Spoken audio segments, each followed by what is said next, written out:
beyond the popular level. And I've decided to bring an expert.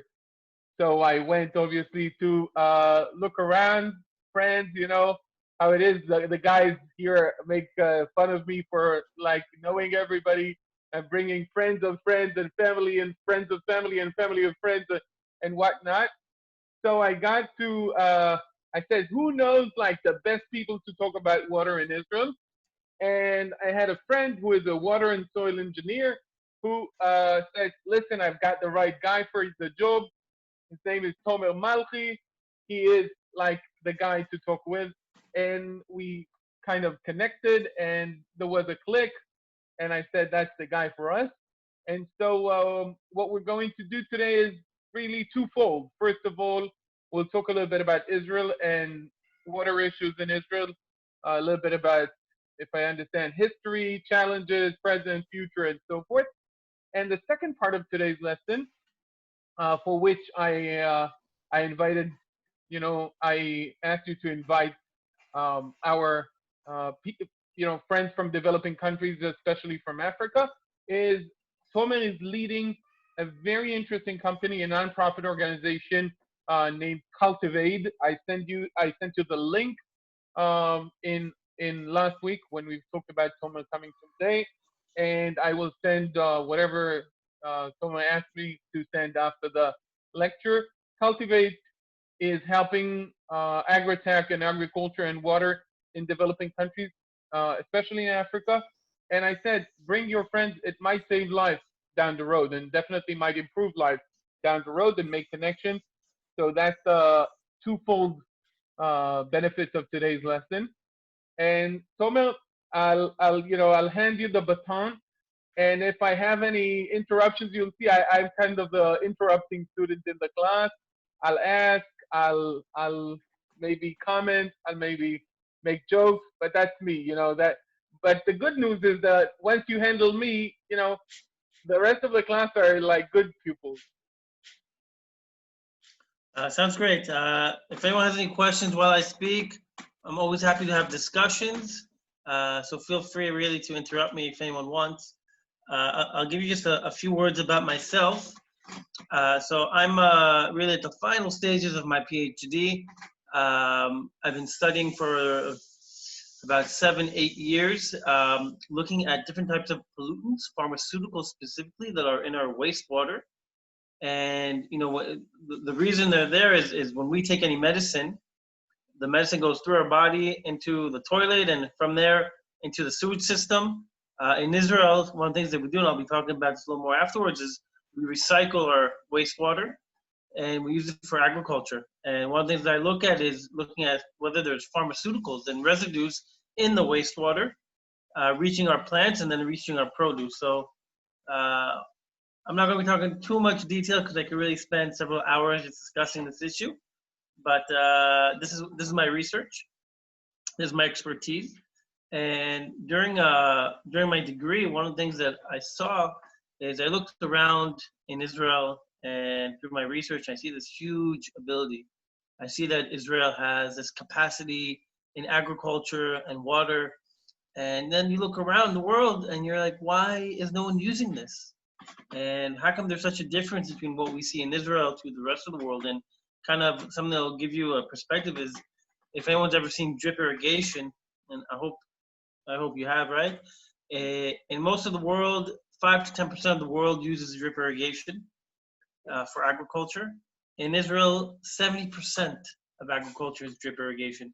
So there's this huge difference between what happens in Israel and the rest of the world. And I guess from there, I'm going to share a PowerPoint so it's easier to see, I guess, with pictures. I made you a co-host. Yeah, go ahead. There you go. Do you see it okay? You see my screen? Yeah, I see your screen. Okay, great. So, so during my studies, one of the things that I saw was that there's a lot of need for Israeli expertise around the world.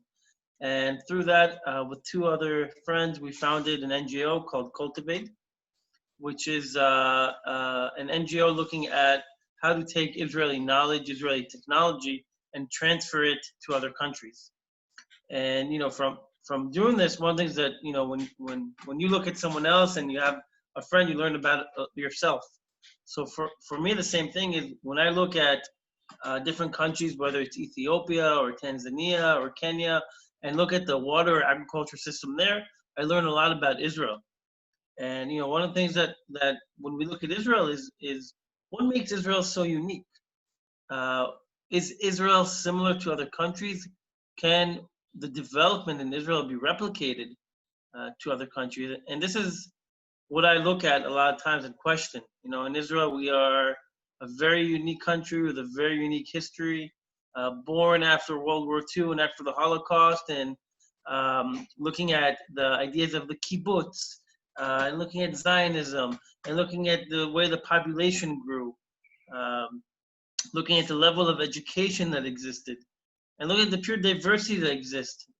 There's a lot in Israel that is very unique. And one of the things that I always say is that you cannot replicate what happened in Israel, but there's a lot to learn from what happened in Israel that could be applied in other countries. And part of that is really, in Israel, what we were able to do is really to understand what we have and to create a vision of what could be done with what we have.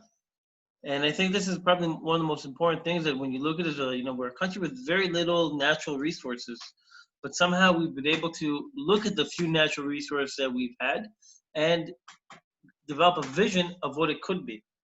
And what this really is to develop solutions based on reorganizing our surroundings to achieve what we need.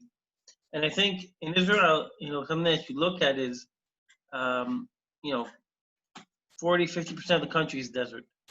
And you look at it and you see no water, hot and dry climate, saline soil, brackish water. And most people will be like, why bother?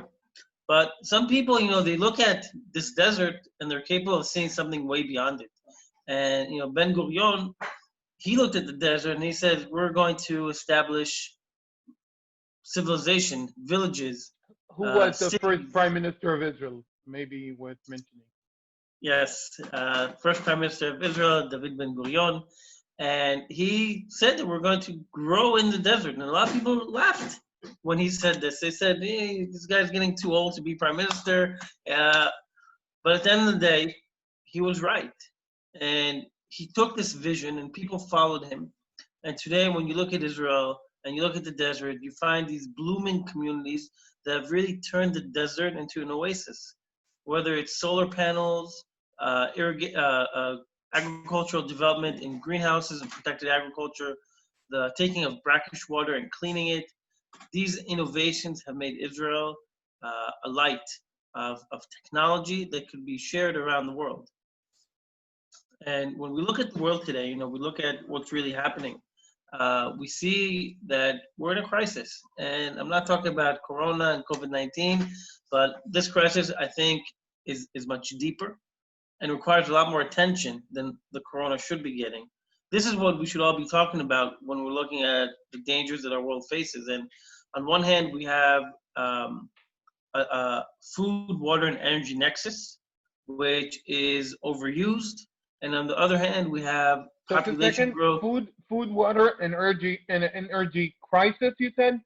Yeah. Okay. Food, water, and energy crisis, which is really based on the fact that we have this huge population growth that in the past, 50, 60, 80 years, we've seen countries with population explosions. And this has placed stress on all of our natural resources. In Israel, we see this today with combined with drought. And it's a huge problem for every country in the world today that's dealing with these issues. And you can see translated into what we call the hunger map.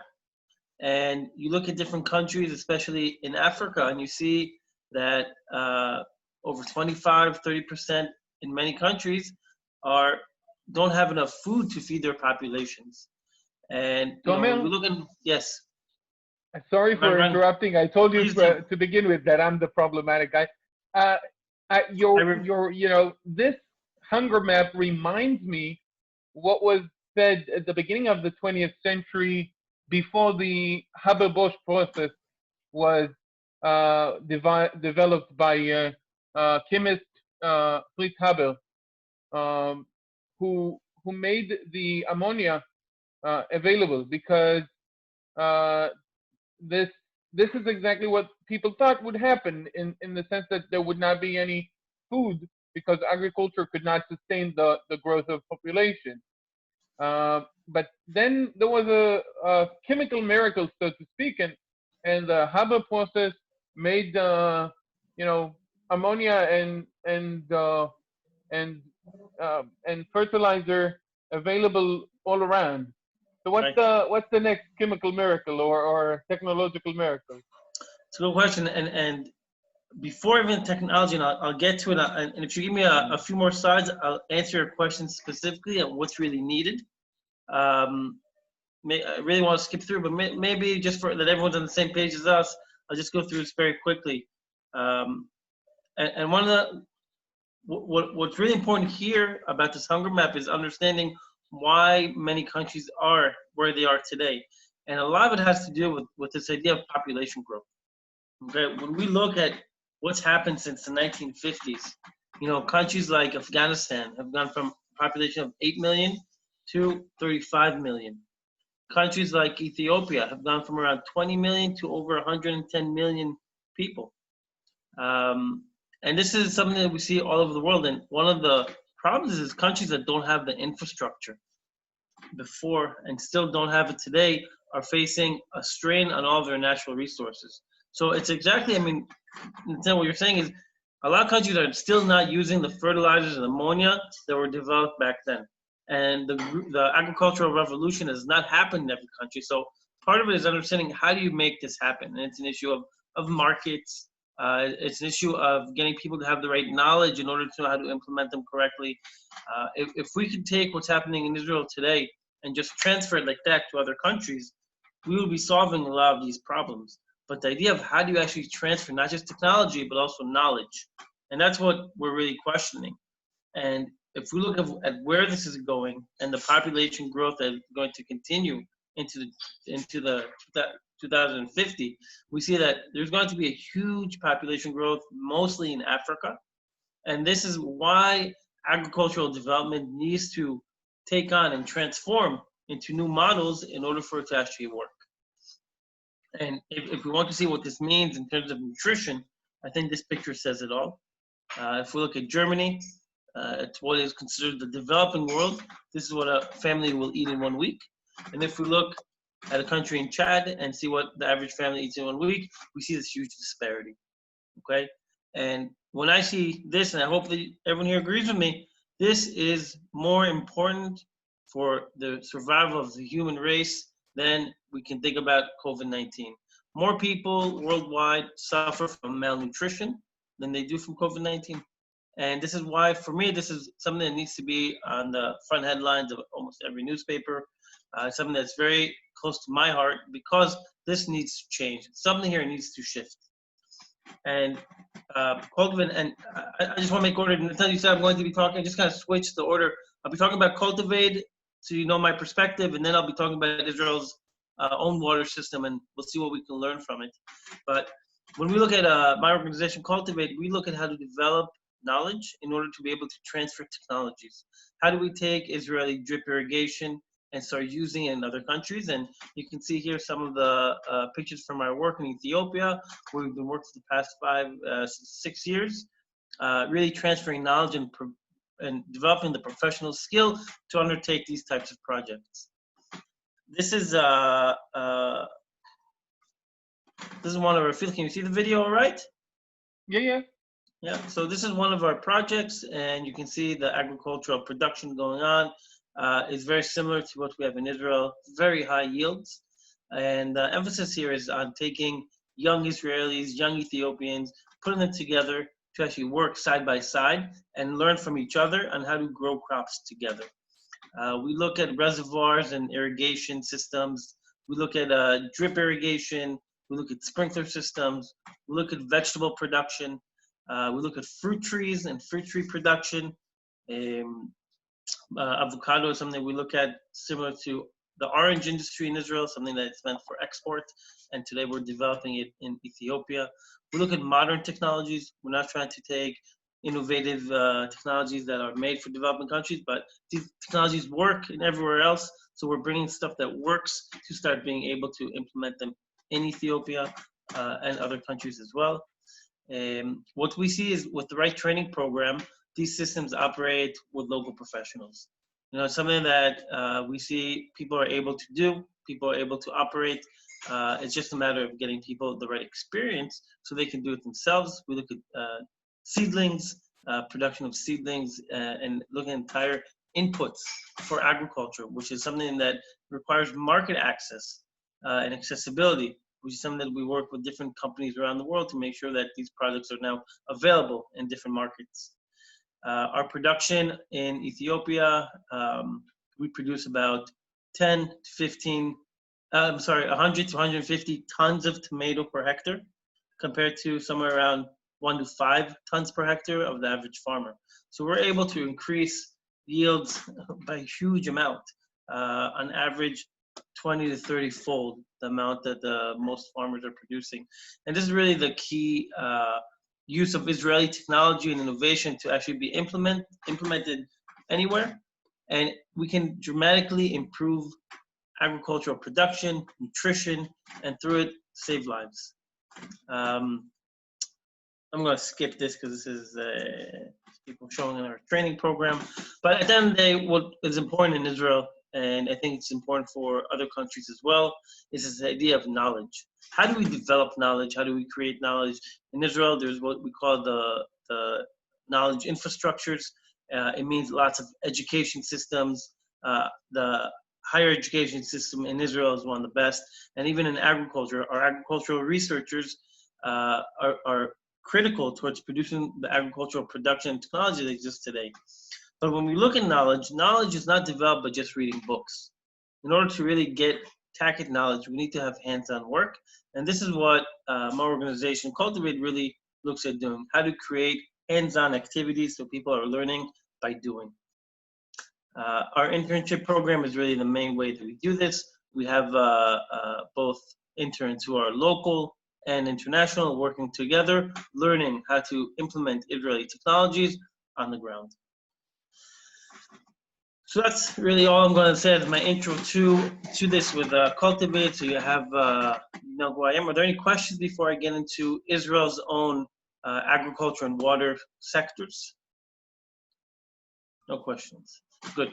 Just a second, let people, you know, yeah. Are there Ian. questions? Are people writing maybe? Oh, I see hands raised. Yes, please. Omar, I was in 2000 and the Ministry of Agriculture took me through Israel.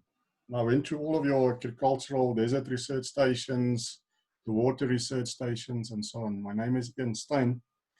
And I put a program together, and I worked with the government here in South Africa very much with the Israeli local presence in South Africa. And I would really like to get more involved in what you're doing here, because that is the key. For us, for Africa to develop, this is the stuff that we have to do. Ian, I will make sure you get the connection. I will make the connection. Don't worry. No, thank you, Nathan. Yeah, sure. Surprisno or Jean, who invited you? I'll make sure. Cornell invited me. Yeah, so I'll give everybody the email of Tomer and everything, and you can also go on their website, CultivAid. CultivAid. I'll put it in the chat box. Okay. Okay, and I think it's very important for Africa, and I totally agree with you. And all the research that I did for Africa, we have to step up our game a bit in the next season. And I'm meaning in the next 10, 20 years, we have to really work hard to get to the productive level of the world. Because Africa is the potential. There's no other place where there is so much land available to be productive. And if we don't do it, other countries will do it for us. And that's what we have to go and do for Africa. Thank you for what you're doing. Excellent. We're not done. Don't worry. We're just started. Stay tuned. I'm just going to start. Can I respond, Ian? I just want to say that I really like what you're saying, that it has to be locally, and other countries are coming in. You know, countries like China are grabbing up land, and it's something that we emphasize, really how to create local initiatives, local investors, locally owned. In Israel, you know, we have this idea that we put like our blue and white stamp on local produce. This also needs to be in local countries all over Africa, that people have to be proud of what they produce. Yeah, I agree. Okay. Jean, go ahead, from Zimbabwe now. Jean, you have to unmute. Okay, just asking, I see the tractor. Do you do deep plowing? Because we have something in Zimbabwe very much Foundations for Farming, Farming God's Way with zero tillage. Do you do deep plowing or what?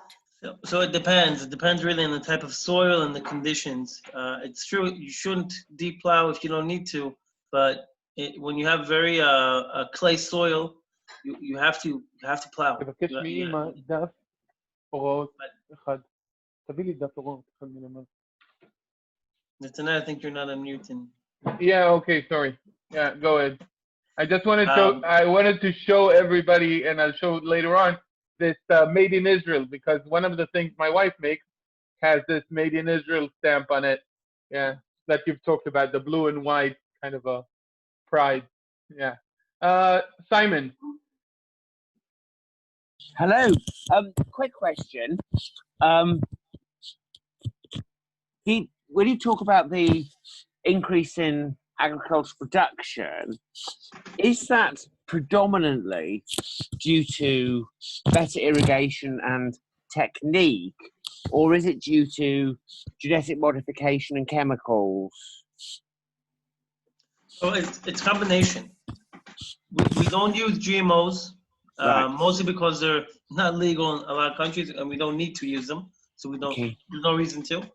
Genetic modified. I think, Tomer, it should be. Not everybody is like agricultural experts. So when you say GMO, you should kind of explain for the benefit of everybody. So GMOs, genetically modified foods, it's a big debate right now whether they should be used or not. There are benefits to them, but there's also concerns about them. Genetically modified foods, for example, could increase iron levels. So places that are anemic and need a lot of iron, it could be a good solution to it. But a lot of the concern is that people are not sure what genetically modified foods have in the environment and whether they could be causing more harm than good. So, but a lot of countries are still not sure. Some are using them, some are not. It's very difficult to get them authorized, but more and more are being used. It's not our focus, let's put it this way. From our point of view, improving production relies first and foremost on having the right inputs, meaning having good seeds, having good fertilizers, and having chemicals available and knowing how to use them with minimum use. And then this has to be combined with the right agronomic skills. So to grow tomatoes, there are certain methods developed that can improve production. For an example, I'll give you that when you have tomatoes and you have on the bottom, you have vegetative suckers that grow out, you don't want them because they make sure that the plant is looking towards growing itself out rather than growing up and producing fruit. So there's different types of agro-technical techniques that should be implemented. But at the end of the day, there's a lot to learn from the organic growth that needs to be combined today with commercial growth. So commercial production produces a lot. And if your aim is to produce a lot of food because you're in a food insecure country, then you have to make decisions based on this. There is no one solution to anything. Everything is complex and everything requires thought and policy that needs to be implemented together with professional development. Thank you very much. And last for this part, or not last, I see several other questions. So Susanna, your hand is up. Go ahead. Yes, I was wondering, is it possible for anyone from a third country to volunteer and help in one of these countries and thereby also learn so that maybe they could also grow another form of the arm of CultivAid?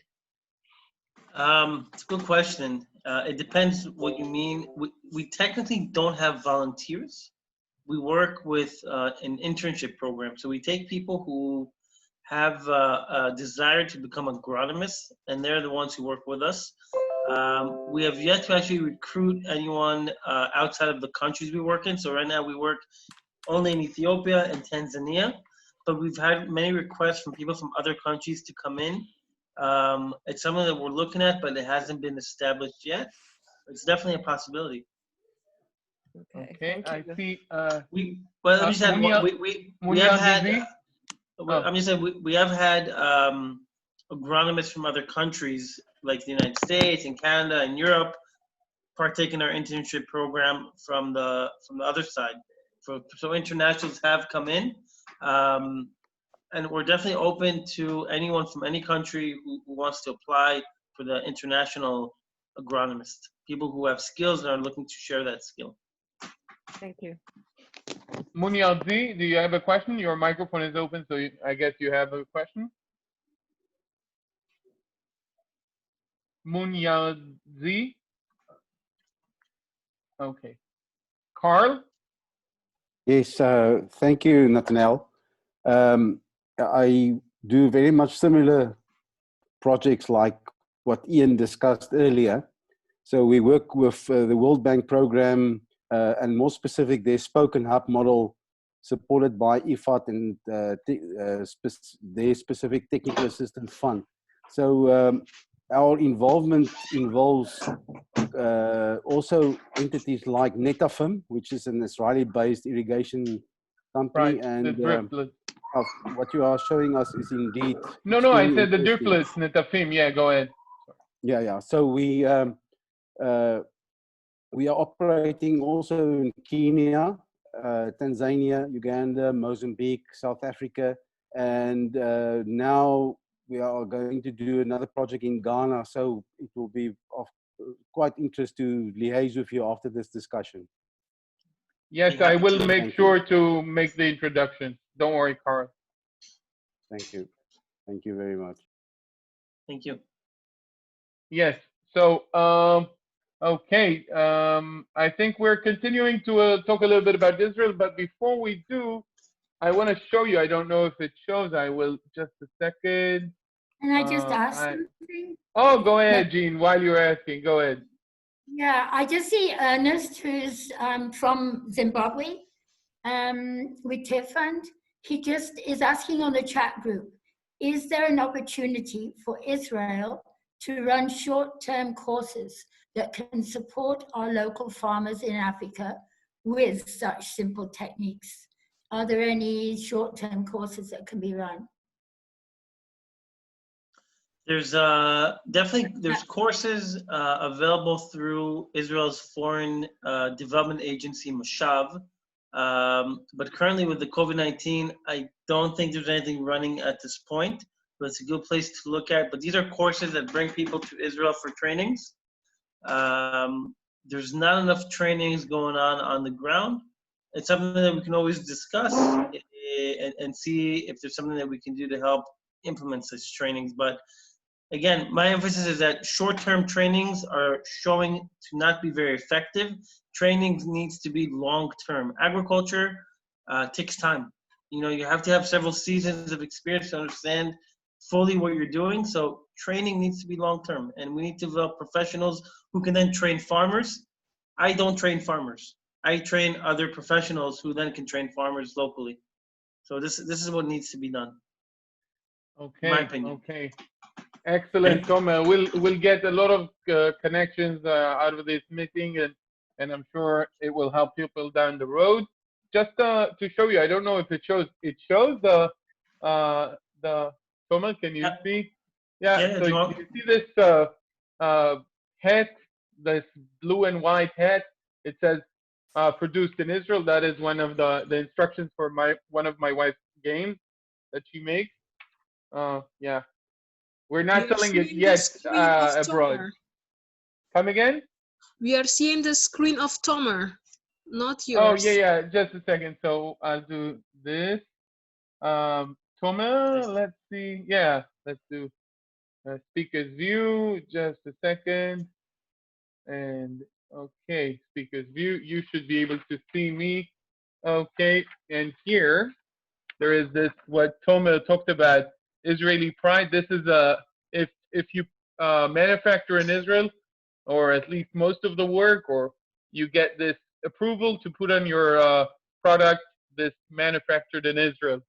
So that's the instruction for what I showed you earlier this week. I think some of you at least. So Tomer, let's talk a little bit about Israel. I want to ask about water in Israel because, listen, we talked a little bit about the biblical background, and in the Bible, like in every period of the Bible, starting from Abram, Isaac, Jacob, the brothers, Joseph and the brothers, every biblical period suffers from drought, suffers from famine. What's up with these famine stories? Why every book of the Bible, you give me the book, I'll give you the famine. The book of Ruth, the book of Samuel, the book of whichever book you choose, you meet famine stories. Why are there so many famine stories? And how is that related to the water challenges of Israel, past, present, and future? It's a good question. I think first of all, it's important to understand that weather in itself is cyclical, just like everything else in this world. Everything is cycles. So you have periods of drought and periods of rain, and they come after one another. In Israel, for example, every 10 years or so, we get a drought. It's something that happens and it requires just proper management of our water system. I'm going to go with my presentation here and go through it. I hope that's okay and answer some of the questions. Sure. I will add the point that Israel does not have a big river like Egypt or Mesopotamia, which had the Tigris and the Euphrates, and they were able to sustain a river valley societies and river valley agriculture, which helped them to become those empires they were, as opposed to us, who were never an empire, probably because of water reasons. Yeah, some have even suggested that water contributed to the development of writing, as far as management of river water for irrigation and agriculture. I wouldn't know, but when we go to it, let's go back to Israel. And I'd like to show this graph. I told you to begin with that I'm the interruption of the whole thing, right? So when we look at Israel, I think this graph here pretty much summarizes the success in Israel, and I'll explain it. So what we see is we see on the x-axis on the bottom, we see years, and the y-axis we see an index of percentage, really just the starting point. So the red line shows us how much water is being used for agriculture, okay? The black line shows us crop production, okay? Black line matters. Yeah. Was it? I said black line matters. I was making a joke about the current political issues. Yeah. So the black line, what's important here is showing that we've been able to increase production by 40% while not using more water. That's in itself amazing. How do you create more production without more water, right? And this is really has to do with the efficiency. The blue line, something that's very also important and something that needs to be understood because most countries still don't have this, is that you pay for water. Water, although a lot of people, and I agree with this, it should be free like air, but there's nothing we can do about the fact that we live in a society that money puts value on everything. So in order for us to understand the value of water, it does have a price to it. And with this idea of price, we've really been able to increase the efficiency of water. Now, when we look at Israel's water sector, I like to divide it into 4 different stages. With the first stage in Israel's development was to understand the movement of water. How do you take water from one area to another area? Followed by improving the efficiency of water. And then there was the idea of water reuse. And today we're in a period of water desalination. And I'm going to explain all these together. So first of all, when we look at Israel's water, the first thing that's very important is that there's a legal base to water in Israel. Meaning there are 2 laws that pretty much dictate how water is seen and managed in Israel. The first one is the Measurements of Water Law, which was established in 1955. And this means all water is measured. Okay, and in Israel, in general, we have this obsession with numbers. We like to calculate, we like to record, we like to measure. So with water, it's no surprise. We know how much water comes down from the sky. We know how much water flows in every river. We know how much water is in our aquifers. We know we have different lines for everything to measure. Red lines, black lines in the Sea of Galilee, the Kinneret. We have different lines that tell us at what danger we are is the water level. So we have the first red line, which means that the water is getting low. Second red line, meaning the water is getting dangerously low. And then there's a black line, and this means that we need to stop taking water from the Sea of Galilee because there's not enough water. And this is a type of measurement we have for all of our aquifers, all of our rivers, and even for what comes out of our houses. So the sewage, the amount of sewage is measured. The amount of sewage water, like I said, is clean and then goes to agriculture. This is also measured. How much water is being thrown into the sea is measured. Everything is measured. That's one law. The second law in 1959 was the water law that says all the water is owned by the state. Okay, means that if I have water, that if it rains water, if it rains, I don't have the right to collect and use this water because it's not mine. It belongs to the state. If there's water underground, this reflects how Israel was founded by guys who came from a very socialist background. In America, if you would tell someone that in their property there is a well of water, but the water doesn't belong to them, you would have a serious discussion with them. And this is a big problem in the United States and in many countries where water is not owned and controlled by the state. Meaning water is a natural resource, and if I take water from my property under my ground, it's an aquifer that stretches many, many kilometers to my neighbors. So if I overuse the aquifer on my side, I'm going to be damaging the water on his property.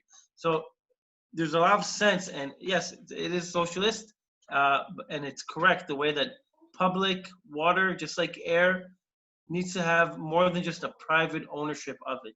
So this is something that's very important in Israel's founding and also very important in Israel's management of its water. When we look at Israel's climate, and this is also important in understanding our agriculture, is we have a very diverse climate in a very small geographic area. And I like to compare it to the United States because if we look at Israel, we see the millimeters of participation of rain per year. In Israel, we have the south is a desert, and the more north we go, the more water we get. In the north, near the Golan, we get 800,000 millimeters of rain each year. And if we compare this to the United States, most of the Midwest, the desert area, whether we look at Arizona or Nevada, these countries also, these states also are very dry.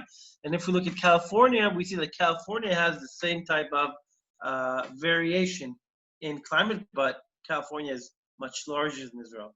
So Israel, although it's small, we have a very diverse climate in a very small area, going from desert to snow in a couple hours. During the winter, we get some snow in one mountain in Israel. And like I said, in Israel, something that's very important is that we measure all of our water. We know how much water we have at all times. This is very important in managing Israel's natural resource. The three main water sources are the Kinneret, the Sea of Galilee, the mountain aquifer, which is, if we look at the map, you see the eastern and northern mountain aquifer and the western mountain aquifer, which is really where the West Bank is. And this is also related to the political problems that we have between Israelis and the Palestinians, that water is an issue of peace and questioning whose water is it. It's not just the land on top that we're talking about when we talk about this peace process or lack of, but what's under that land that is also very critical, because almost 700 million cubic meters of water, okay, out of Israel, you see more water comes from this aquifer than the entire Sea of Galilee, the Kinneret, okay? So water is a very big issue and a very big hurdle when it comes to peace. The third main aquifer is the coastal aquifer, which is along the coast in Pinkish Red.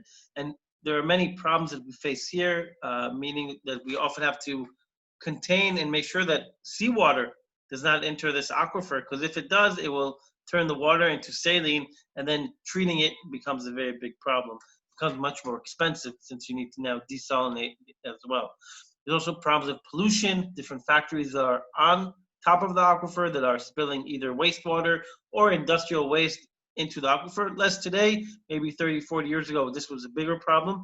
But these aquifers all require that we take care of them. It's a natural resources, and if we don't take care of them, they'll be destroyed. So this is something that's very important in understanding Israel. The total annual yield of water that we have here is about 1,740 million cubic meters of water, okay? For anyone who's not sure, a cubic meter of water is 1,000 liters, if that makes sense to you. But it's a lot of water, okay? But it's still not enough. If you see it, how much water we use around 2,000 million cubic meters of water. So there's there's a negative balance. And the question is, okay, so how do we solve this negative balance? And if you look at the pie chart on the right, you see that because of recycled wastewater, okay, we get to increase our water usage by about 700 million cubic meters of water and go from deficit to being on the positive side. So the idea of treating our wastewater and cleaning it has been one of the main and most important successes to Israel's management of its water. It's been the fact that we're able to recycle our sewage and we use it for agriculture has been instrumental in our agricultural success. And it's important to understand that all of this is possible because we've had professional management and innovation. And I'll stress this professional management for people who don't know how most water is managed. In most countries, in Africa, for example, whether it's Ethiopia or Tanzania, water systems are built with millions of dollars, but afterwards they're given to the local committee, local management of a system, who oftentimes don't have the engineering capacity to maintain the system. So in Israel, what's very important in our success is that the management of the water has been through a national authority. The National Water Authority makes sure that all of these systems are operational with what used to be a state-owned company, Mekorot, which today has been partially privatized. But the idea is that water systems need to be handled by professionals, okay? Without professionals, these water systems end up being dysfunctional. When we look at the first timeline that I mentioned before, it's really the transport of water, okay? In Israel, there were several lines that were built, and this was revolutionary. We were one of the first countries to do such large-scale water projects, where it started off with a small project where we took water from Tel Aviv area. Let me see if I can get a pointer here. Here. So this is Tel Aviv area. Do you see my writing? Is it okay? I get a different color maybe? I'm not sure I can do. But here, do you see my pointer here? This is Tel Aviv, and this red line took water from the Yarkon to the Negev. This area, the Negev area,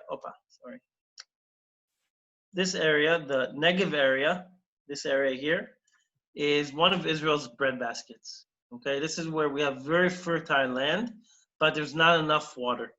So the idea was to take water from the Yarkon, a river which pours out into the sea, and rather than having it pour into the Mediterranean, to divert the water down south to the Negev area. And after this was successful, first built in 1952, the national water carrier was the next stage.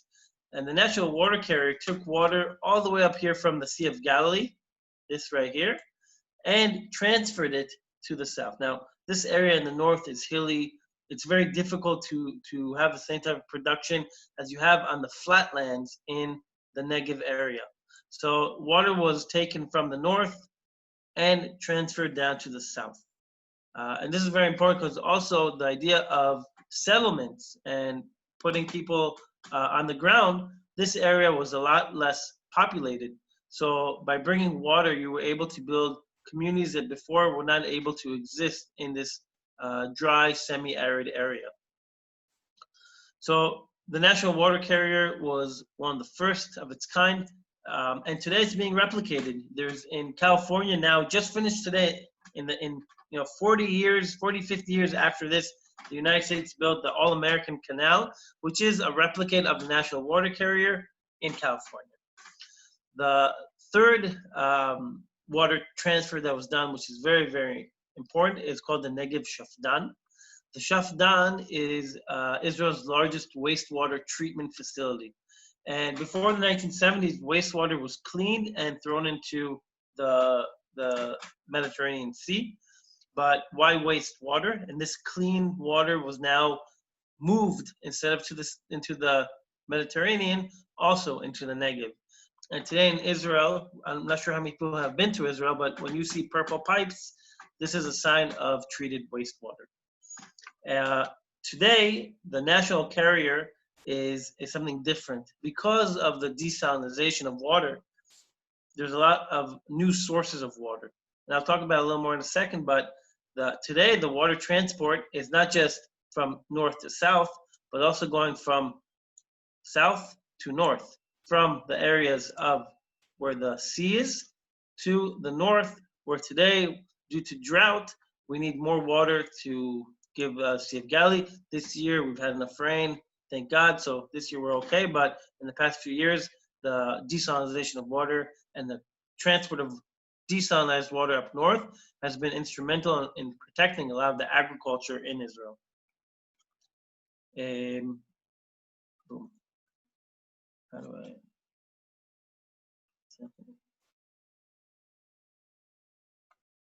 Okay. In addition to the transport of water, the additional important aspect of Israel's water policy has really been to support innovation. And this has been, as was mentioned before, drip irrigation, but not just drip irrigation. Sprinkler systems came before the drip. And this was very important in improving the efficiency of water implementation and use for agriculture. Also pivots, a lot of different types of pivots have been developed in Israel. This is what you see on the bottom right. And the idea of tunnels, very inexpensive structures that are able to control the environment around the plant. And doing that, reduce the amount of water needed by changing the climate around the plant, increasing humidity in order to decrease evapotranspiration, and thereby reducing the amount of water that is lost from the soil to the air. So innovation in terms of irrigation practices has been very critical towards Israel's water success. Some of the people who are not familiar with these irrigation methods, you can see on the left sprinkler systems, on the right drip irrigation. And the idea is that instead of irrigating with lots of excess water, we're able to give water to where the plant really needs it, into the root system, and not just to spread it across everywhere. This is how most of the world irrigates today. And you see just water being dumped in excessive amounts on top of plants. Most of it is not used and just infiltrates down. This is, of course, very inexpensive. It doesn't require any capital investments. But in terms of production, it's very problematic. And the growth that we get from this, the production values are very, very low. Also, when we look at the environment and think about application of fertilizers and chemicals, this type of method wastes a lot of these fertilizer and chemicals and is very inefficient. So from an environmental perspective, this is very bad for the environment. It also creates soil erosion and other related problems. When we look at the treated wastewater, so the reuse of water for agriculture, Israel itself is way above any other country. When we look at the percent of wastewater that is just treated, in Israel today, we're close to 90%. So 90% of all of our wastewater that leaves our houses is cleaned and treated and used for agriculture. While other countries, Singapore is next at 35, Australia 15 is high compared to other countries. but you see that most countries are not even close to the type of infrastructure that exists in terms of treating our wastewater. When we look at desalination, I'm not sure how many people are familiar with it, but this is the idea of taking water from the sea and pretty much taking out the salts. The idea is that by applying pressure to the water, we're able to push the water through membranes while keeping the salts behind on the other side of the membrane. So this way we're able to remove all the salts from the seawater and have just pure water. The water then needs additional treatment to make sure that we have some minerals that are essential for us through water, like calcium and magnesium. So after this treatment, this water is mixed into our aquifers and available for us to drink. Now this is a blessing on one hand because it provides us with a lot of water that we didn't have before, but like everything else, it also creates problems that we didn't have before. For an example, the idea of iodine, something that was never a problem in Israel. Today, there's deficiency in iodine in the population, and many people have to take dietary supplements because they're not in the water anymore. Another problem is that the minerals that were in the water now have been reduced because of mixing with this water. I've required farmers to add different fertilizers that they didn't need before. So of course, I mean, we need the water and there's no question about it. But as I'm trying to point out, any new technology is not simple and there's a lot of problems, new problems that arise when we try to solve old problems. When we look at the water sector, what I think is important to understand in Israel, and I usually like to break it down to 4 main points. One is diversification of water sources. So Israel is not dependent on one water source.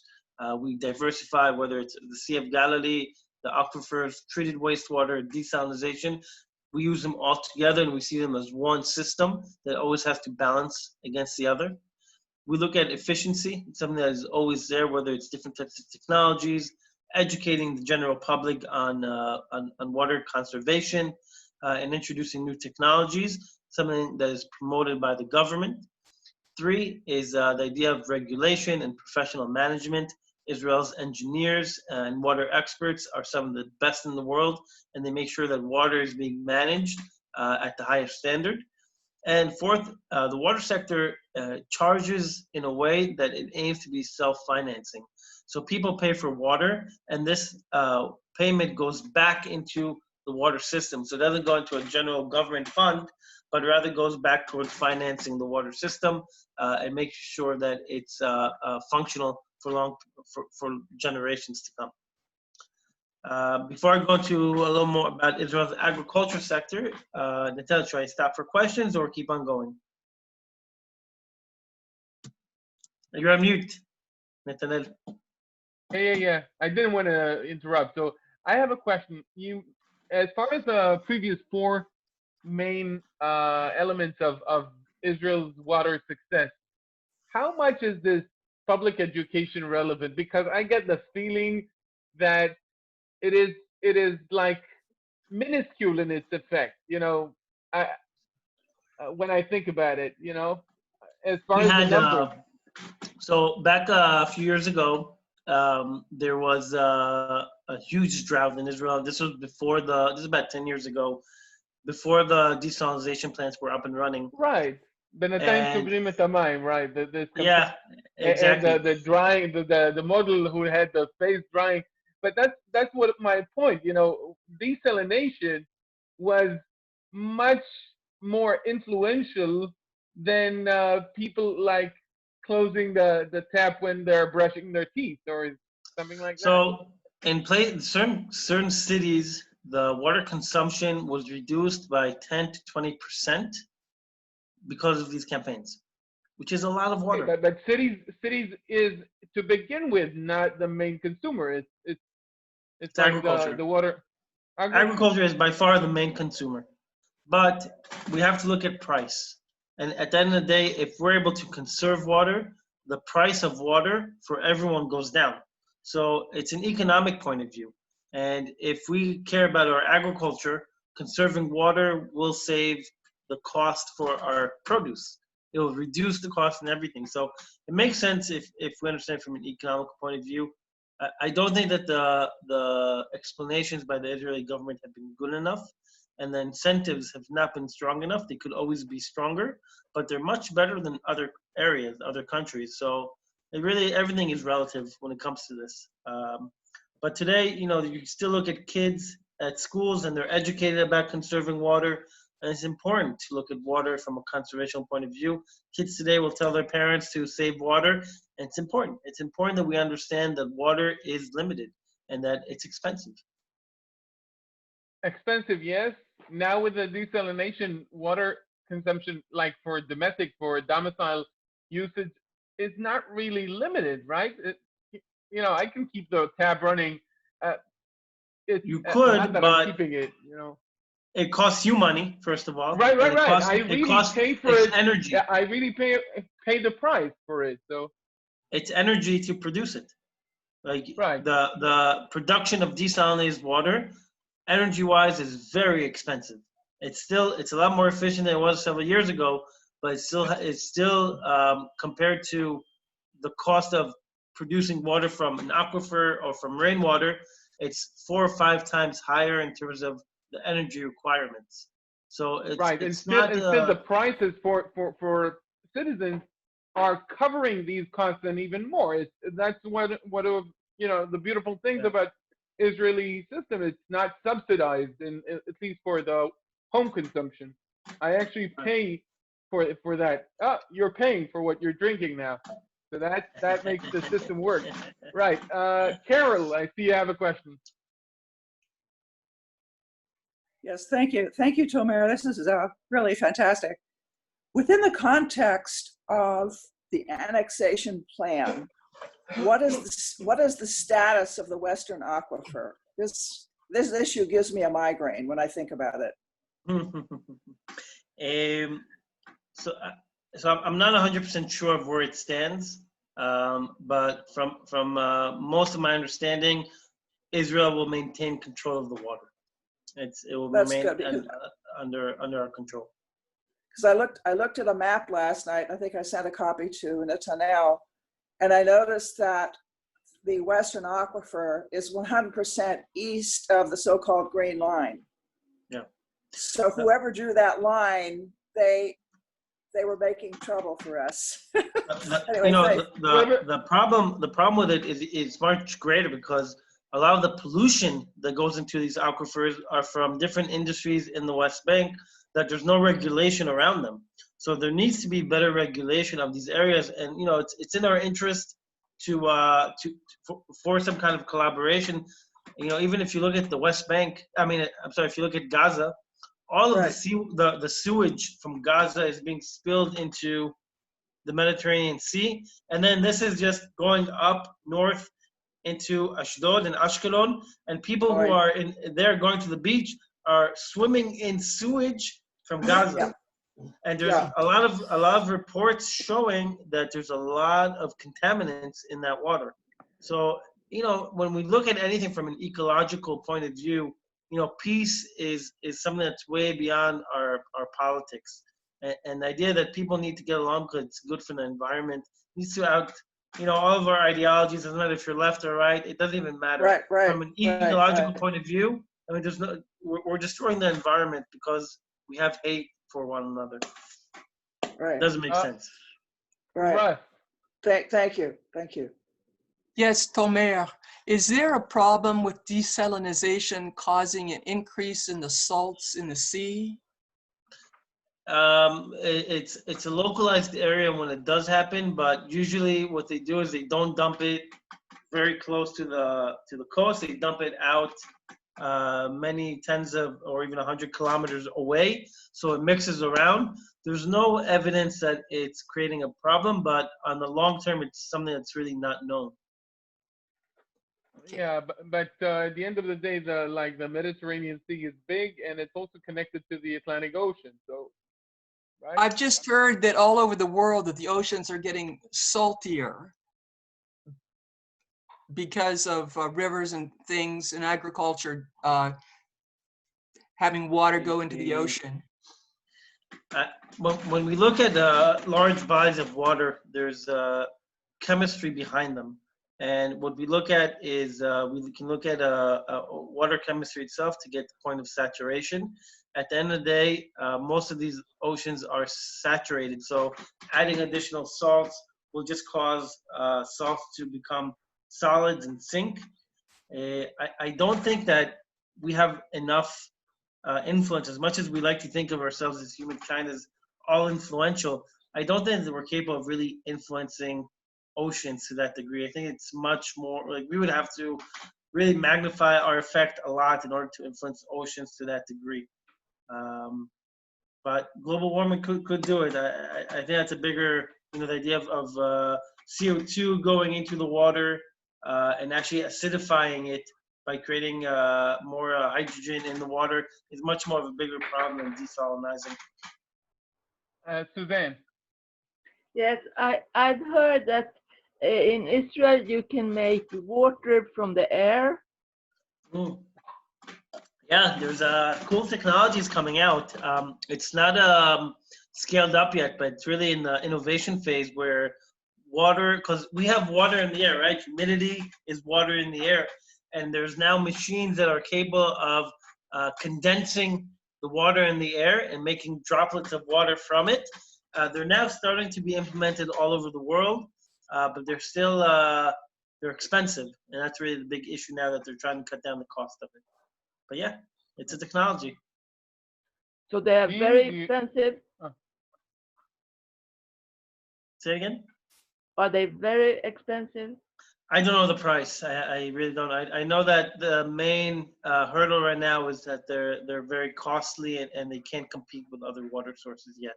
Right. Militaries are Thank you. examining these solutions for, if you go to the desert and you have a campaign as a military and you want to be able to sustain water there, that's what I saw. Jean, you have a question before we move on to the next part? Yeah, just a short one. Just that Ernest added to his question on the chat that about training. He was meaning online courses. That was just his question on the chat. He was meaning online courses. Are there any online courses? You do online courses at CultivAid. We don't. Agriculture. So we'll bring you once a week. Hands. Listen, we'll bring you once a week. We'll add bionic hands somewhere in Africa, and you will, get your hands into these over the internet hands, and we'll build the bionic hands in Africa, and that's what we'll do. Yeah. We are. I will say that we're currently producing some training videos that can give a little bit of insight, but they're for people who are experienced and looking for additional knowledge. So they could be very useful. We are creating some kind of training videos. Okay, so Tomer, let's go on. So I see it's already late. Let's go into Israel's agricultural sector. I'll try to make this not too long. But when we look at the agricultural sector, I like to divide it into two periods. One from 1950s to 1984, and then from 1984 onward. And when we look at it, born, things have changed. Yeah. Things have changed, and things are very different today than they were in the 1950s. That's for sure. No, I'm saying 1984, I was born, things had to change, Yeah. Got it. So this period in itself had a lot of high capital investment, the development of new technologies. Israel went through a period of specialization and developing of sophisticated marketing techniques. And I'll go through it in a little overview. So this is, I think, these pictures kind of say and show the difference that happened here. In the 1950s, everything was by hand, horse and carriage. You can see sorting of fruit, everything is by hand. And by the 1984, we started to see mechanization. And this is very, very important in the agricultural development itself, that we're capable of moving away from having huge amounts of labor towards reducing that and really having machines on the ground to do a lot of the agricultural work. And when we look at the data from these two periods, so in 1950, we had about 250,000 hectares cultivated. This almost doubled by 1984 to 440 hectares. out of the land cultivated in 1950, only 37,000 hectares were irrigated. By 1984, we added 200,000 hectares of land to that amount that was irrigated. We see the amount of water, again, because of those water transport systems. So the ability to take water from the north in 1964 and transfer it down to the south enabled us to use a lot more water for agriculture, 3 times as much.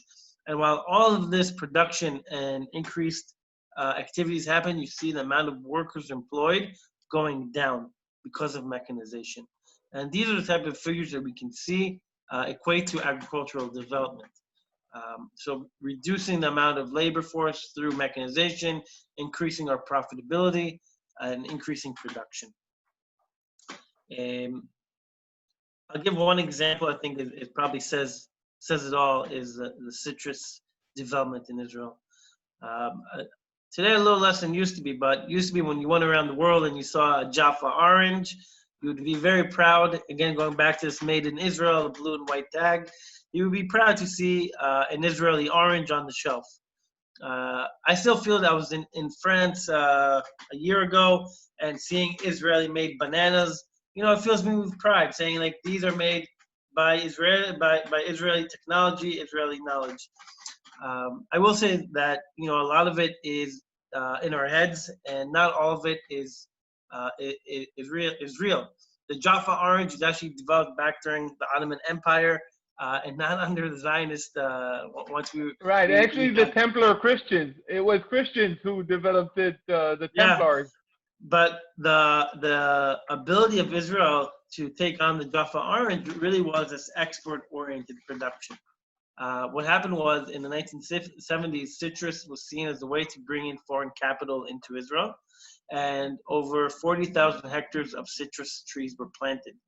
During this time, there were lots of collaboration between the kibbutz system and different cooperatives that were understanding how to export, and the Israeli government and farmers, where the Israeli government would send delegates to different countries to secure export for these cooperatives. So, for example, England made a deal to purchase a huge amount of citrus, which in turn provided foreign capital into Israel and increased the production of different types of agricultural produce, encouraging agricultural-led development. In the 1970s, we produced over 1.5 million tons of citrus fruit. And out of that, 1 million tons were exported. So we became an exporter. Today, we're still one of the top exporters, although we're a very small amount of land, competing with such large countries as Spain for top agricultural production. Today, Israel is even, you know, not only exporting our oranges, but the name itself, Jaffa orange, today could be seen on an orange grown in Spain. They've purchased the right to put Jaffa on their oranges. So it's not just where you produce it, but it's a lot has to do with the marketing that was done in agriculture itself.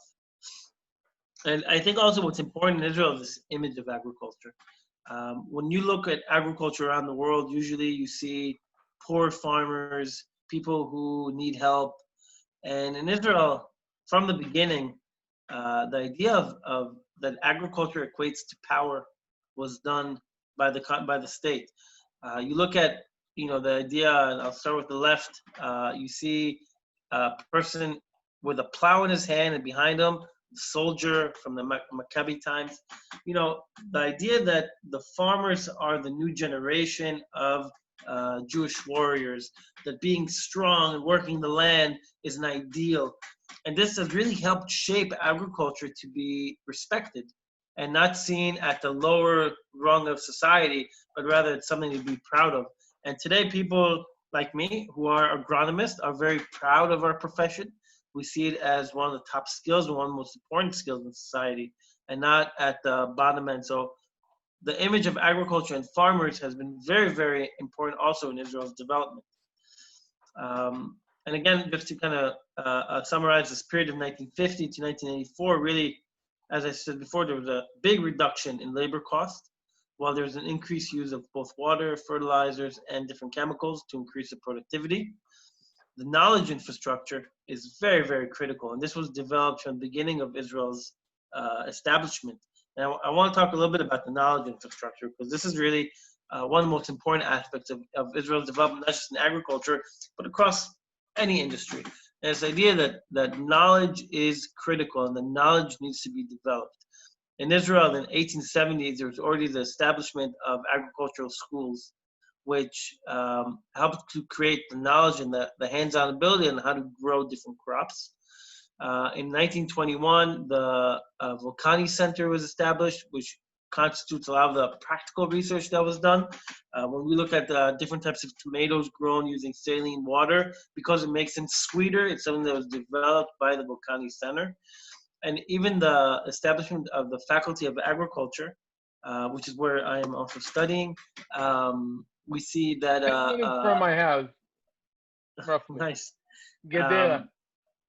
So this is one of the things that we see, that these institutions are critical in developing experts. So they enable us to really have a very strong community of experts that work together, whether in the university or whether in the research fields or whether being farmers themselves. Most farmers are highly educated. And with that, what we have in Israel is really this R&D system, a research and development system where each one of these areas has its own identified agroecology, and with it, different R&D, research and development site to find the best types of produce, which can provide the highest profit for farmers. So the main goal of these centers is really to make the farmer profitable. They introduce new technologies, they test new technologies out, and when there's new crops or technologies that are being implemented, they get tested there before they go to the farmers. The system that's developed here is what we call the Holy Triangle. If anyone wants to understand Israel's agricultural success, this triangle says it all. There's a very deep relationship between the farmers, the industry, meaning the seed companies, the fertilizer, drip irrigation companies, and the research and extension, where everyone works together rather than people working by themselves. In many countries, there really is no connection between these different actors. And in Israel, not only do we know each other, but we are always looking to work together. There's conferences and professional associations to make sure that people are working together. We call this an epistemic community, and that's what is very important for other countries to develop as well. I think pineapples are one of the good examples today of what this system is doing. If anyone knows Israel, we should not be growing pineapples. Pineapples are a tropical fruit, but we grow pineapples. And part of it has been done through 20 years of research, where there's been research looking at how to grow pineapples in a very efficient way, very profitable way. And today across Israel, you will see farmers growing pineapples in greenhouses because they can reach a very high profit in Israel. The research done looks at spacing and flowering, different varieties, when to plant. And what we really aim for is to have a market where we have 11 months of harvesting, meaning that pineapple can now be supplied all year long in Israel. Still very expensive, but the price will go down. Very expensive, with very high tariffs and bureaucracy to import it from countries that actually grow it for cheaper. So if a pineapple would cost you in Europe, I don't know, €2, it could cost in Israel around 10 euros, just so we get the picture. Right, and this is why Israel is developed, because pineapples have a lot of restrictions when they come to importing and exporting. A lot of it has to do with different types of disease that can be carried with them. If we go into the future, if we look at what's happened since the 1950s, so from 1950s, we had this area of technology and improved production towards improved water management and improved efficiency. In the 1990s, we started looking in Israel at how to improve different types of varieties, doing a lot of seed research, looking at how to improve shelf life. The appearance became very important, and also with this yield. Today, what we see is that health and nutrition are the guiding principles behind agriculture. For example, you will see cherry tomatoes that are green, meaning they have a lot of lycopene and are actually healthier. So fruit and vegetables that have a healthy component to them are becoming very attractive for both research and the market. So this is really where I think a lot of places in the world are going as well. To summarize the idea of agricultural development, I think these pictures say it all. En Yav, which is in the Arava, on the border with Jordan. You look in 1959, this is what it looked like. There was fields produced in 1979. Slowly they became protected agriculture, different types of tunnel, greenhouses, and today, 10 years ago, 2010, you see everything is grown indoors. This has been an instrumental and revolution in agricultural production. And also when we connect this to water, we see that the change in water since the 1990s has been dramatic, with the amount of water used for agriculture really going down when we look at the fresh water and being replaced with treated wastewater today, comprising over or close to 50% of Israel's agricultural water. And this is really the two most important things: the use of water, the use of technology, and understanding the markets with it. When we look at these two sectors, the water and agriculture, and I'm almost done, don't worry, is really, these are what's important looking at Israel's success. Management, measuring and monitoring everything we can, research and development, industrial regulations, farmer organizations, multi-sectoral aspects. Sorry, I skipped that last one.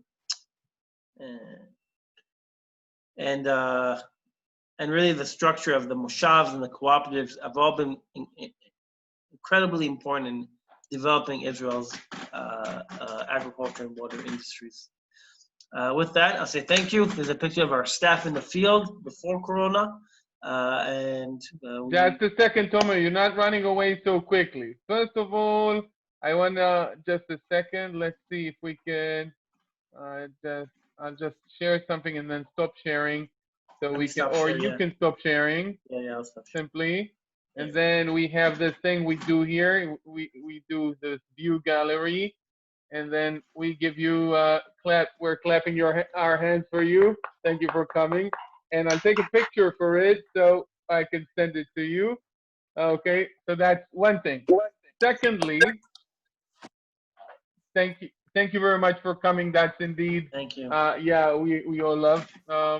That's one thing. Secondly, Tomer, I have no problem. I will forward your contact, but to make it like easier, if you could write now the best way you want people to contact you in the chat box, your email, your phone, your Twitter handle, your Instush, your whatever, Instagram, whatever what's TikTok, whatever you do, the ways to get in touch with you. So that would kind of be easier for everybody. And we have a lot of friends who are going to make an attachment. So, but next time you go to Africa, you take me with you. I'll be the joker. You'll do the work, and I'll kind of amuse everybody around with stories. You're welcome. As long as I don't have to actually work, okay? Maybe just light stuff, office stuff. I listen. You know, in Ethiopia, we work a lot with the Jewish community there, and I'm sure they would love to have you with them for a week. Yeah, I would love to come. Right. I'm not sure they will be convinced I'm Jewish, because they were very, very surprised to hear that there are Jews who are not like dark-skinned when first European Jewry kind of sent people over there. So that's that. And I actually want to bring one of the leaders of that community, Dr. Sharon Shalom, Rabbi Dr. Sharon Shalom, to speak with us about Jews, Beta Israel or Heimanuta. Amazing. But, well, we are getting all kinds of interesting guests, you included, or chief among which is you, obviously. And thank you very much, Tomer. Still, you've got Tomer's Facebook and email. And if not, you can always contact me, and I will send it around. I will make the connection, no problem. And so good having you. And I really hope that something good comes out of it, and people will benefit from it down the road. I see people nodding. I know that you're going to get emails and phone calls, and embrace yourself. Very happy to it. Thank you, everyone. So thank you very much. Bye. Thank you, Tomer. Thank Shalom. you very much. Thank Shalom. you very much. Excellent. Excellent. Thank you. Awesome. Thank you. Good job. Thank you. Bye bye.